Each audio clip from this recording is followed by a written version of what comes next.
Aneh, walaupun Ratna berteriak kencang tapi tak satu pun orang bisa mendengarnya. Laki-laki tampan yang masih nampak samar-samar itu, tertawa suaranya aneh, bebas tapi serak. Tubuh kamu harum, mantap. Laki-laki berwajah samar-samar terlihat cukup tampan itu mendekat. Makin mendekat tubuh Ratna. Aneh, tiba-tiba Ratna merasa lemas. Tubuhnya menggelosor sendiri terbaring lemah di atas ranjang berkasur empuk miliknya. Suasana kamar tiba-tiba mulai berubah terang benderang.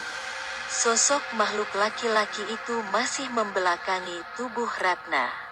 Busana dan pakaiannya sama, percis dengan pakaian para kesatria dalam film Pandawa 5. Makhluk tampan itu mulai merapalkan ajian gendam asmara, dengan maksud mulai mempengaruhi pikiran Ratna.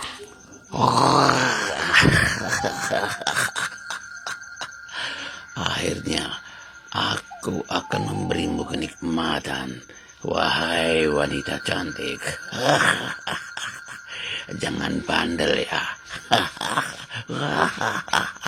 Akhirnya aku bisa kembali menikmati tubuh manusia cantik. Dengan gerak lincah sangat cepat tubuh makhluk tampan berbusana bagai pangeran itu telah berada di dekat tubuh Ratna. Sementara Ratna tak dapat melakukan apa-apa. Ia tak mampu menggerakkan tubuhnya. Perasaannya dan pikirannya tiba-tiba seperti terkunci. Tadi pikiran Ratna sangat panik tak karuan, tapi apa daya dirinya tak mampu lagi berbuat apa-apa. Tapi kini ia mulai terhipnotis oleh aura hawa gaib yang dipancarkan makhluk laki-laki berwajah sangat tampan, yang mulai meniupkan hawa mesum. Memperlakukannya dengan desiran nafsu iblis di sekitaran kamar Ratna. Desis napas nafsu birahi mulai terasa menghangat leher dan payudaranya. Aneh, mengapa dirinya kini merasa ada nafsu birahi menjalar ke seluruh tubuhnya? Tiba-tiba perasaan Ratna sangat terangsang birahi. Hingga ia terlena saat mata makhluk laki-laki tampan itu mulai merambah lekuk tubuh Ratna. Suasana kamar Ratna kelihatan sangat romantis. Dengan lampu berwarna biru dan kuning kontras dengan warna dinding kamar yang putih bersih. Suasana kamar ini sepertinya hasil rekayasa dari makhluk laki-laki berwajah tampan. Wewangian melati dan wangi kesturi terasa bagai di ruangan ini bertabur ribuan bunga wangi merayapi udara kamar bahkan ke seisi ruangan rumah tua ini. Sementara di luaran sana semua lampu PLN padam karena gangguan cuaca ekstrim malam itu. Tapi mengapa di rumah Ratna ini semua lampunya nyala hingga ruangan kamar pun terang benderang? Ketika gerakan berikutnya di mana makhluk itu telah bersiap-siap dengan gaya khas siluman ia menari-nari di sekeliling tubuh Ratna, ia mulai melepas satu persatu busana kesatria yang dipakainya. Ia mulai menghisap bau tubuh asli manusia wanita bernama Ratna. Ia merasakan wanginya tubuh Ratna. Laki-laki siluman itu mulai membuka kain selimut Ratna pelan-pelan.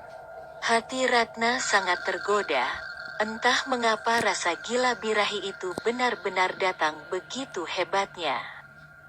Padahal tadi saat laki-laki tampan itu belum masuk kamarnya suasana kamar masih gelap dan ia benar-benar merasa sangat takut luar biasa.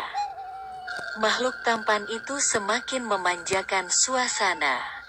Bibirnya yang berbentuk manis mulai mengais puting gunungan kembar lembut sampai merata ke bawah lembah sembab di bawah pusar daging putih bercorak hitam lembut. Ratna malah sepertinya sangat menikmati suasana itu. Hebatnya ilmu gendam asmara yang diterapkan makhluk tampan itu. Suara hujan petir dan angin yang sedang terjadi malam itu benar-benar tak terdengar oleh Ratna.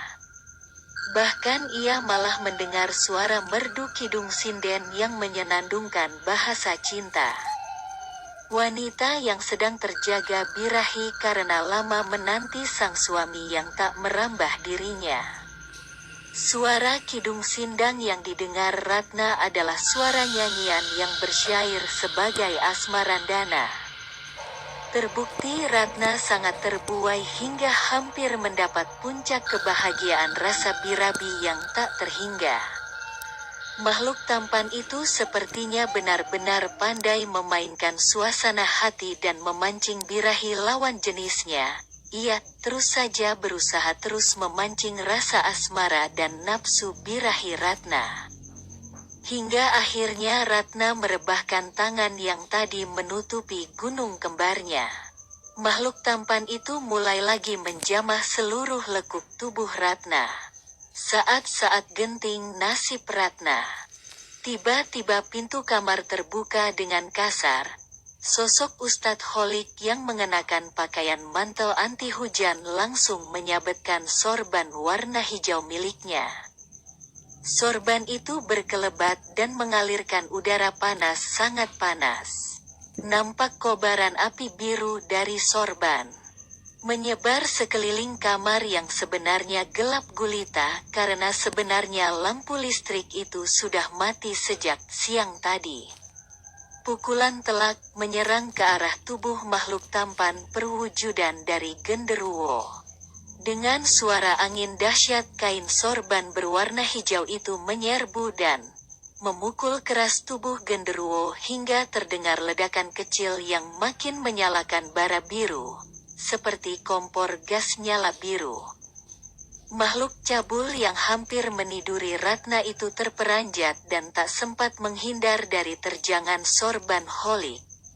Yang semakin beruntun, seperti putaran baling-baling raksasa mengobarkan api biru.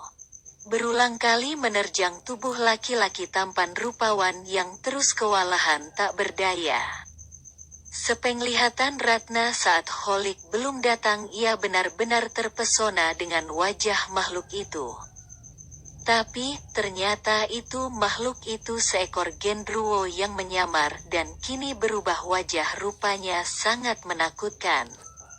Akibat serangan tenaga dalam yang dilakukan Holik bertubi-tubi, membuat genderuwo itu tak dapat sedikit pun melawan.